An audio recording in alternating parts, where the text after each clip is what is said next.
오늘 우리가 보실 말씀은 욥기 1장 13절부터 20절까지 있는 말씀입니다. 우리 같이 함께 읽겠습니다. Let's read together. 하루는 욥의 자녀들이 그 맏형의 집에서 식물을 먹으며 포도주를 마실 때에 사자가 욥에게 와서 고하되 소는 밭을 갈고 나귀는 그 곁에서 풀을 먹는데 스밧 사람이 갑자기 이르러 그것들을 빼앗고 칼로 종을 죽였나이다.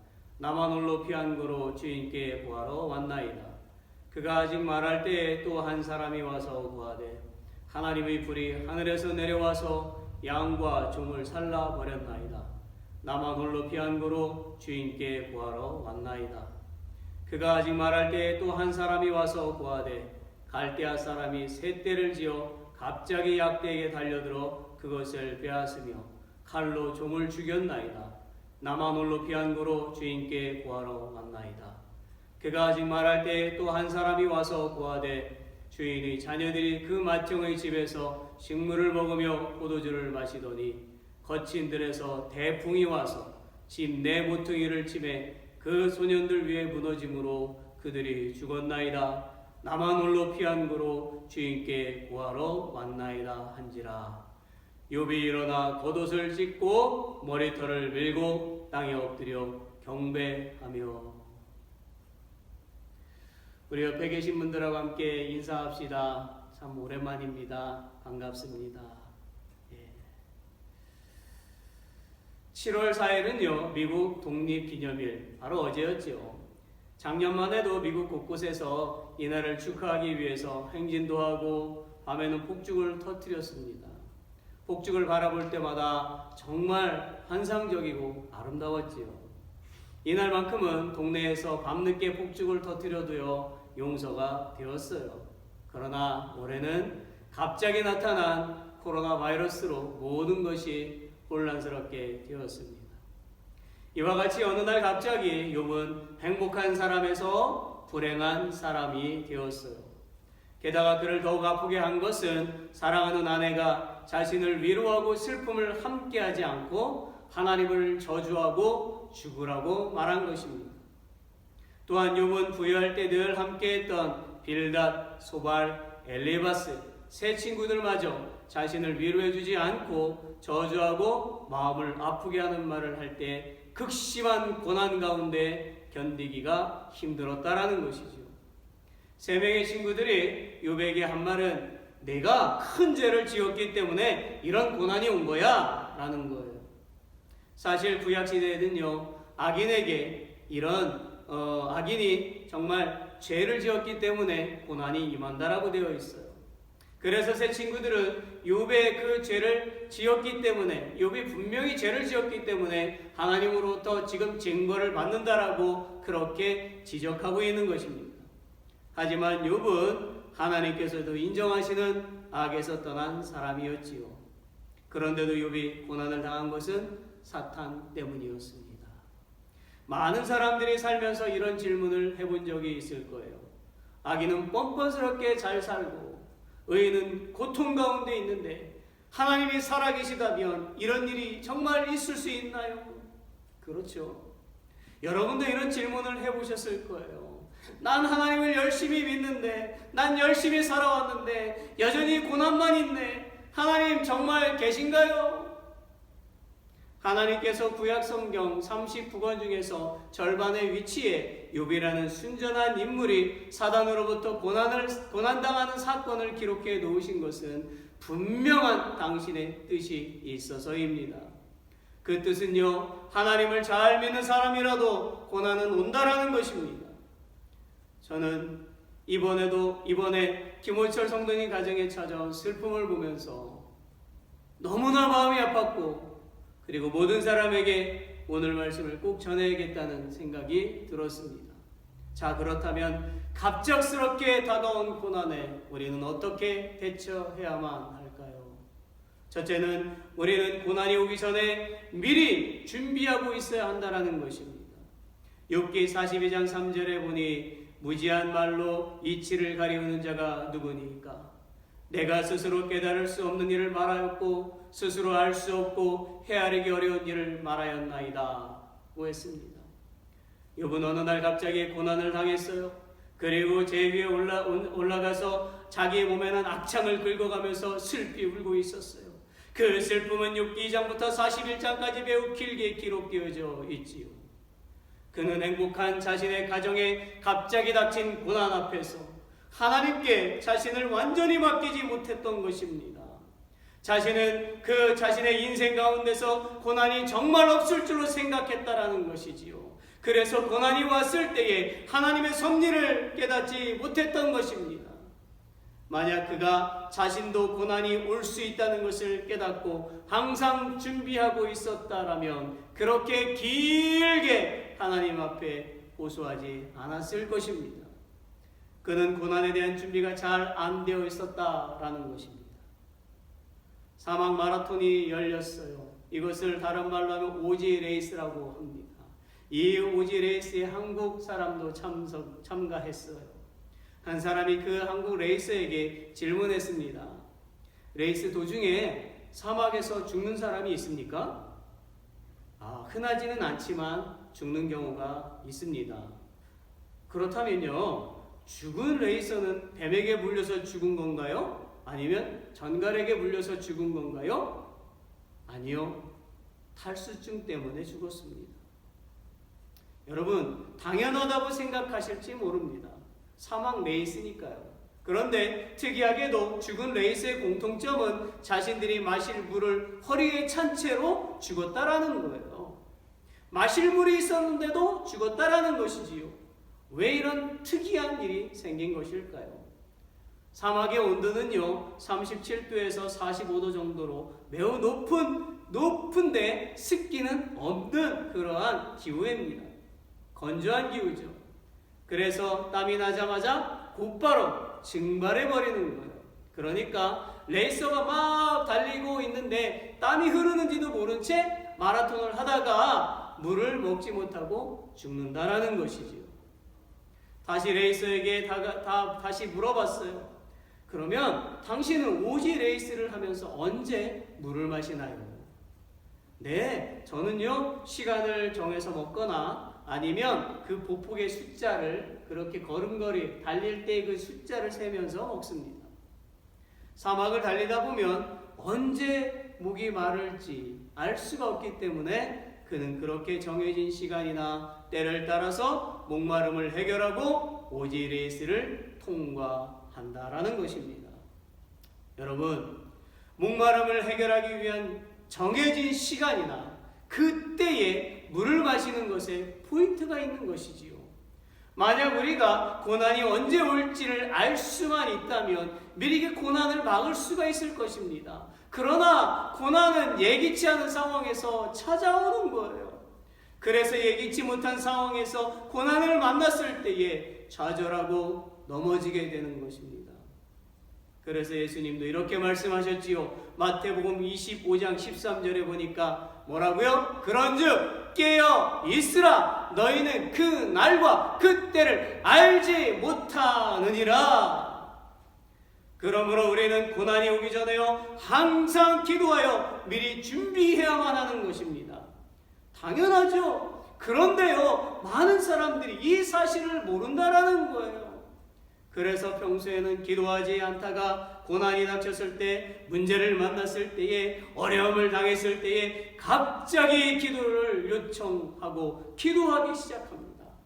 네, 맞아요. 물론 그때에도 기도를 해야만 합니다. 야고보서 5장 13절에 보니 너희 중에 고난당하는 자가 있느냐? 저는 기도할 것이요 라고 했기 때문이지요. 그러나 목마름을 느낄 때는요 이미 늦었다라는 것을 아셔야 합니다. 미리미리 기도할 때에 고난을 극복할 수 있는 힘을 얻게 되는 것입니다.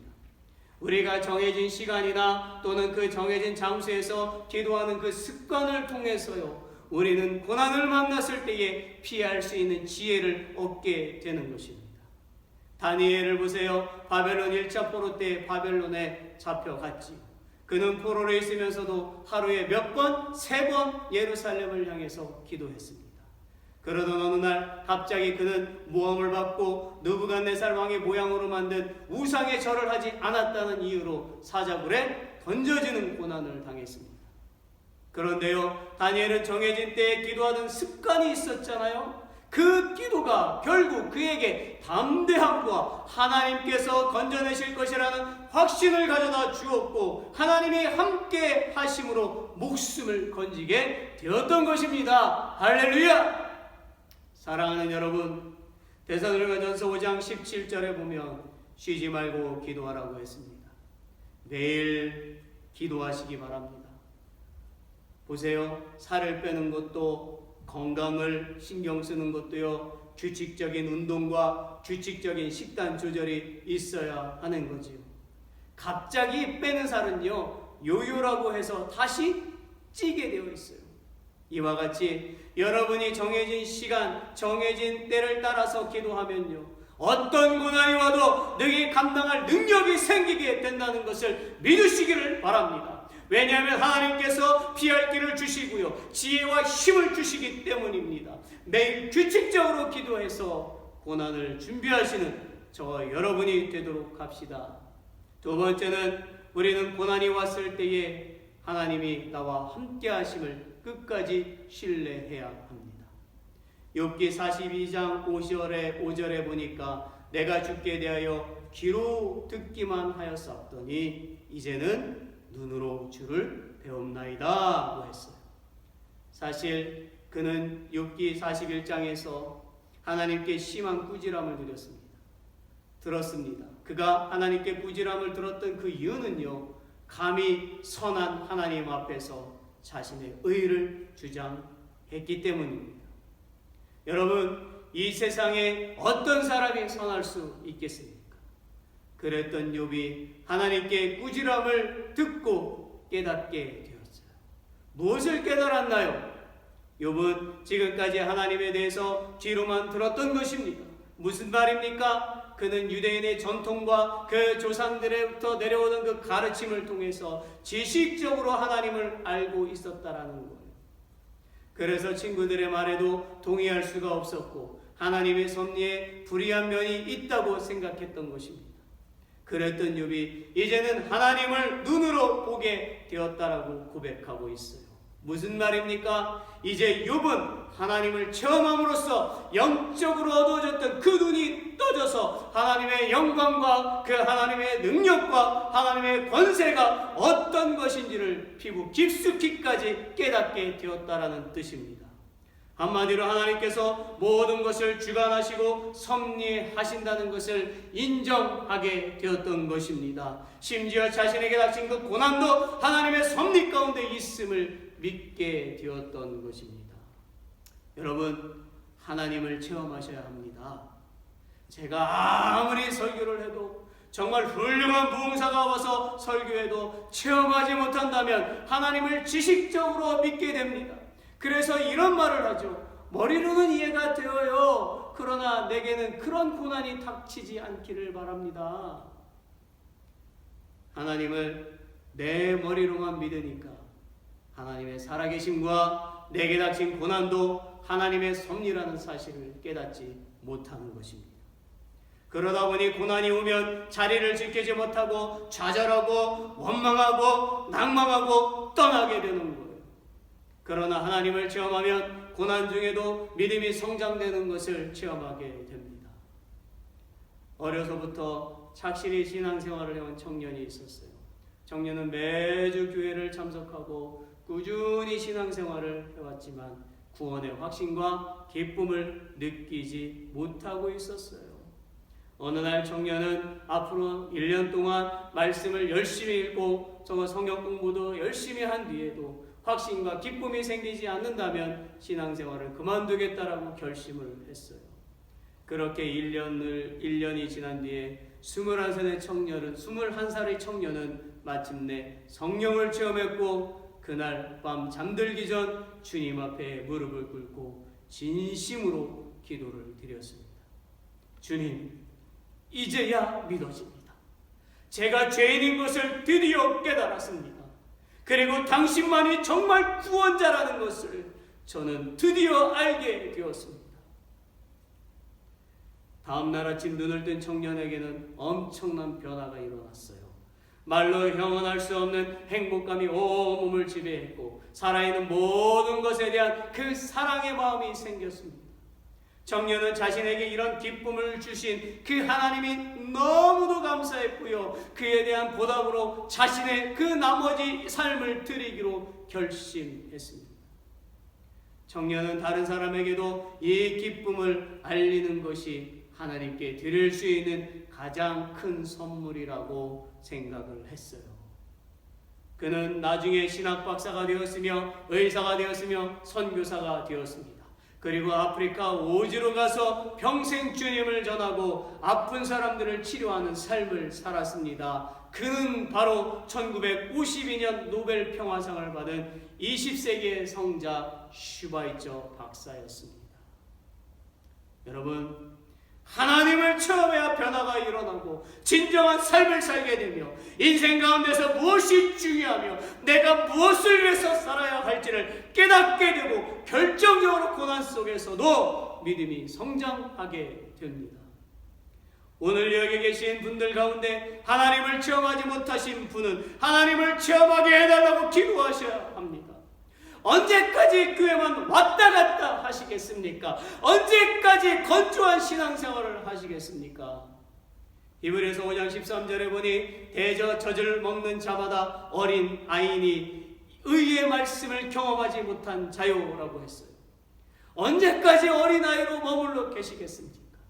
우리가 나이를 먹어감에 따라서 음식을 먹는 것이 달라지는 것처럼 단단한 영적인 음식도 먹을 줄 알아야만 합니다. 나이에 맞게 믿음도 성장해야만 하는 것입니다.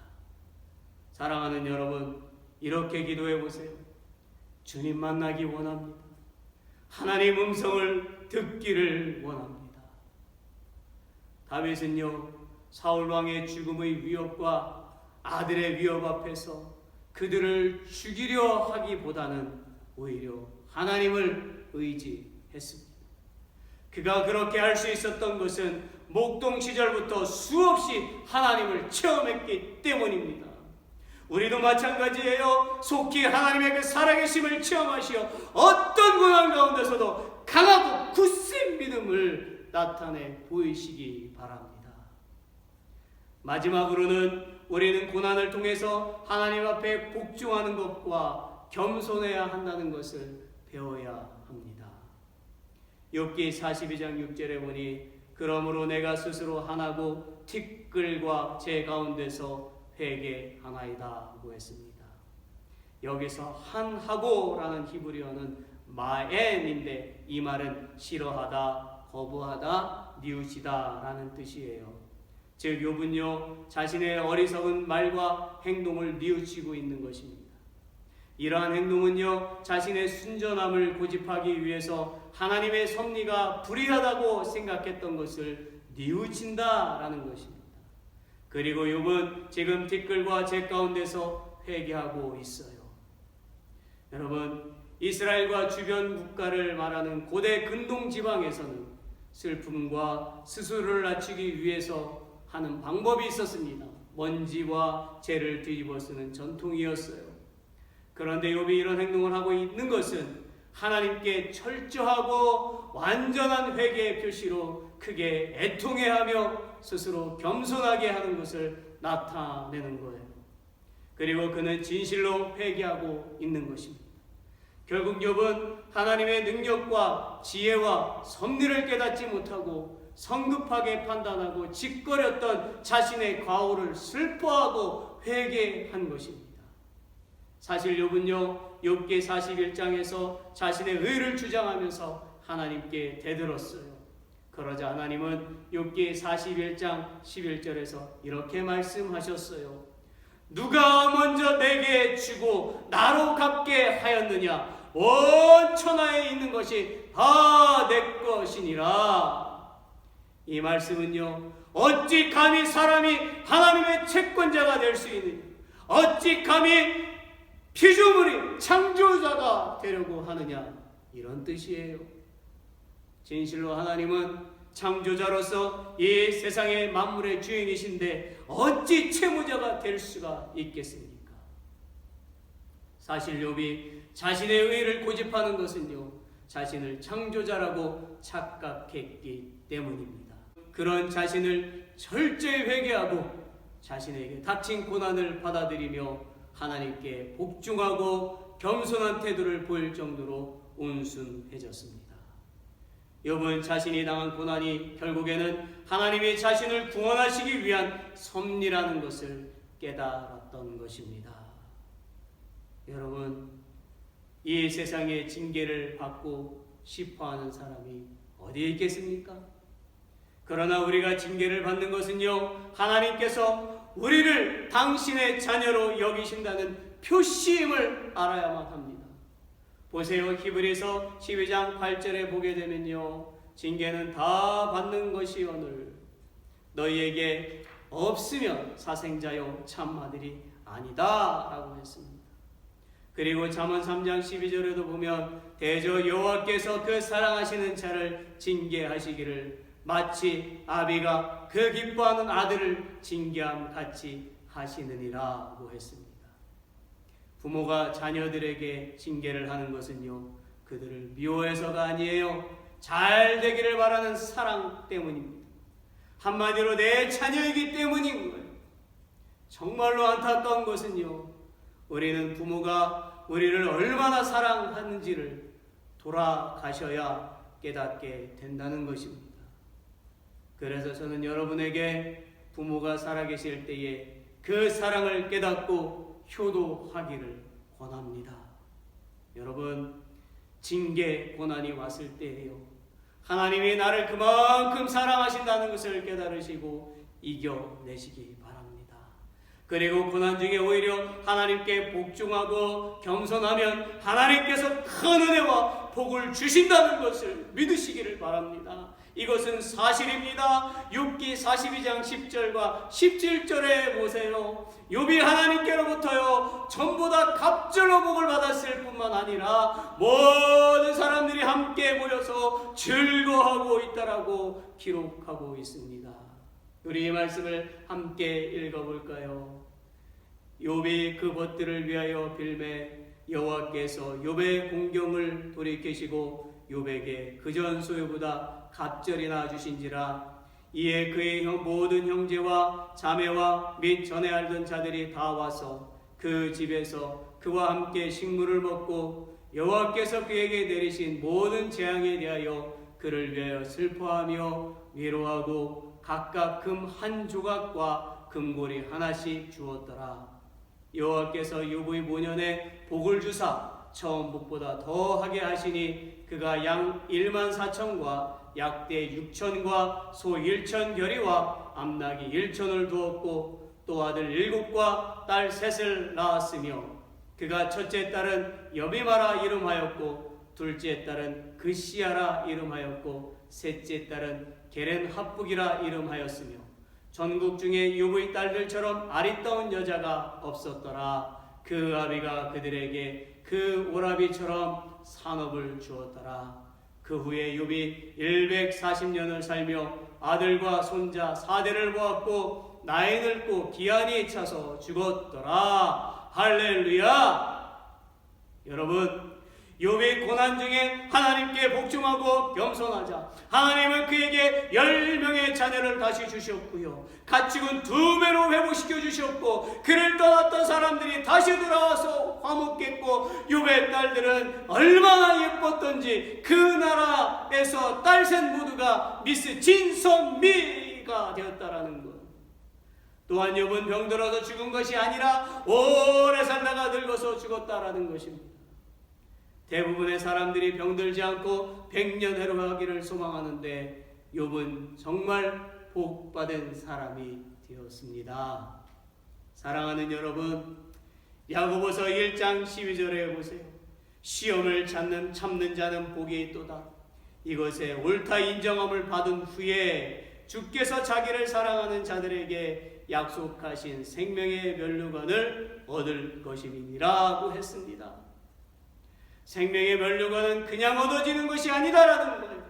하나님은 고난을 통과한 그 사람에게 그 생명의 면류관을 씌워주신다라는 것입니다.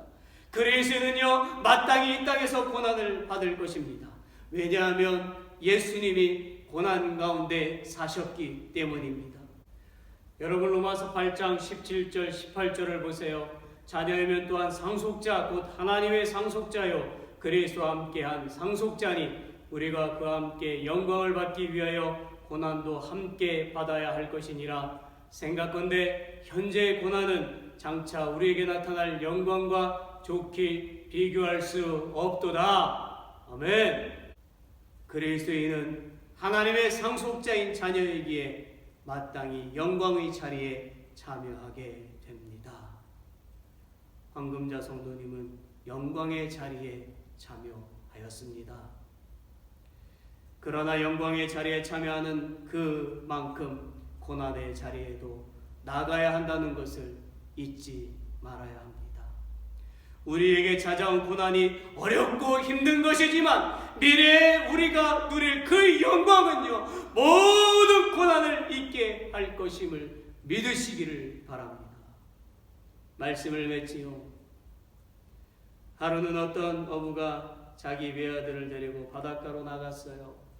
그들은 배를 타고 먼 바다에 가서 많은 고기를 잡았습니다.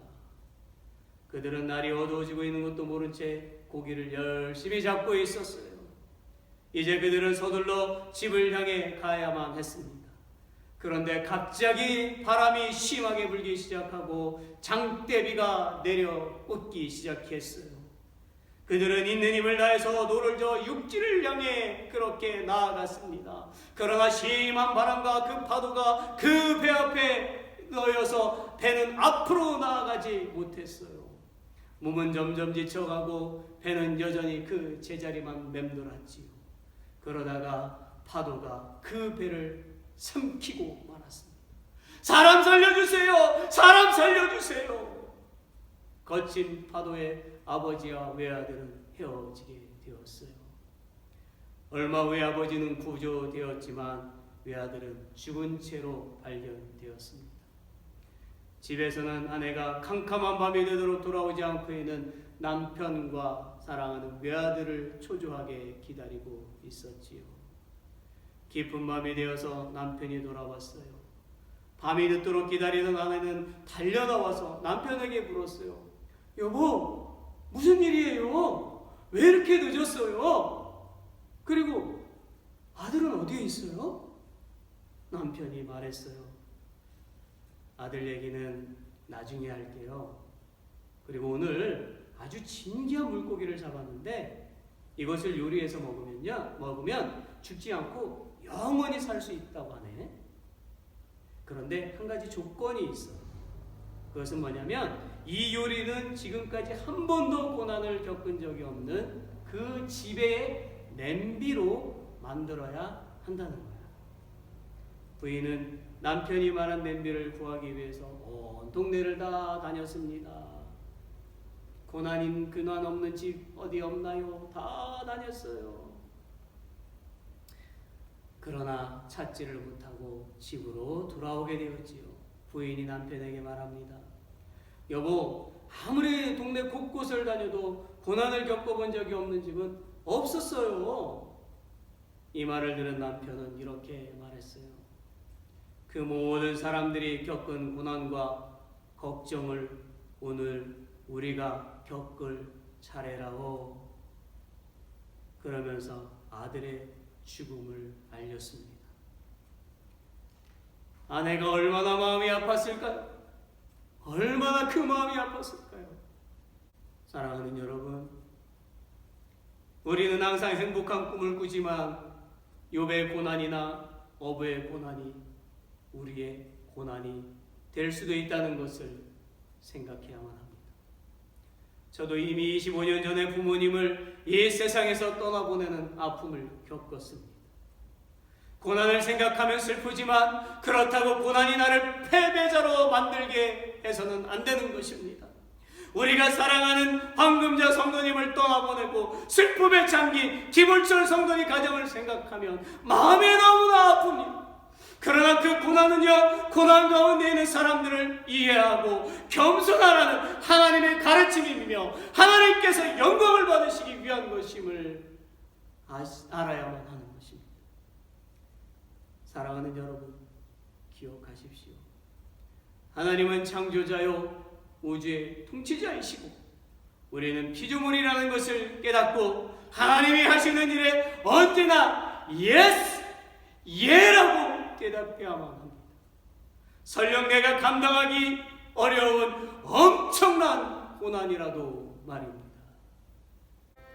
오늘의 말씀을 생각하시면서 특별히 우리 모두 김호철 성도님의 가정을 위해서 다시 한 번 더 합심해서 기도합시다. 그리고 당신이 처한 고난이 무엇인지 그 고난을 놓고 주님 앞에 함께 기도하시기를 바랍니다. 우리 다 같이 기도합니다. 전능자 아버지 하나님이여, 정말 오늘의 말씀을 마음속에 새깁니다. 고난은 갑자기 닥쳐옵니다. 미리 준비하지 않으면 안 됩니다. 기도함으로 준비할 수 있도록 도와주시기를 원합니다. 또한 그 고난 가운데 놓였을 때에 정말 준비가 되어짐으로 말미암아 하나님께서 피할 길을 주시고 깨닫게 하시고 힘을 주셔서 능히 그 고난을 이기게 해주실 것을 믿습니다. 우리가 결단코 그 고난의 패배자가 되지 않을 것을 믿습니다. 하나님이 함께 하시고 하나님이 모든 것을 주관하시고 모든 것을 섭리하는 것을 믿고 나아갈 수 있도록 도와주시기를 간절히 주님 앞에 기도합니다. 사랑하는 김호철 성도님, 그 가족들, 정말 아버지 두 아들들, 또 아버지 두 자부들, 또 그의 자녀들, 온 아버지 하나님이여, 가족들, 친족들, 아버지 하나님 붙들어 주시옵소서. 정말 지금 엄마를 잃고 또 아내를 잃고 정말 나의 정말로 형제를 잃고 자매를 잃고 그 아픔 가운데 있지만 아버지 하나님이여, 다시금 회복시켜 주시고 새 힘 주시고 일어서게 해주실 것을 믿습니다. 용기를 주시옵소서. 오늘 말씀처럼 정말 하나님을 바라보고 하나님을 믿게 해 주시옵소서. 예수님만이 구원자 되는 것 믿게 해 주시옵시고 하나님께서 다시 갑절로 회복시켜 주시고 모든 것을 다 회복시켜 주심을 믿고 일어서는 가정이 되게 해 주실 것을 믿고 기도합니다. 주여 아버지 하나님, 우리가 당한 고난이 무엇입니까? 성도들이 당한 고난이 무엇입니까? 그 모든 걸 주님 앞에 맡기고 주께 기도하오니 주님께서 역사하시고 주님께서 다 해결해 주실 것을 믿습니다. 그러나 그 모든 것이 하나님의 영광을 드러내는 것이 되게 하여 주시고 우리는 온전히 겸손히 그 하나님 앞에 무릎 꿇는 자들이 다 되게 하여 주시옵소서. 아버지 하나님, 오늘 말씀을 마음속에 새깁니다. 연약한 인생이니 어찌 고난이 없겠으며 주님의 길을 따라가니 어찌 고난이 없겠습니까? 그러나 그 고난 뒤에 있을 영광을 바라보면서 지금에 있는 모든 어려움을 능히 이겨내게 하여 주실 것을 믿습니다. 하나님이 우리와 함께 하시고 하나님이 우리를 사랑하시기 때문입니다. 모든 것 감사를 드리며 우리를 구원하신 예수 그리스도의 이름으로 기도드립니다.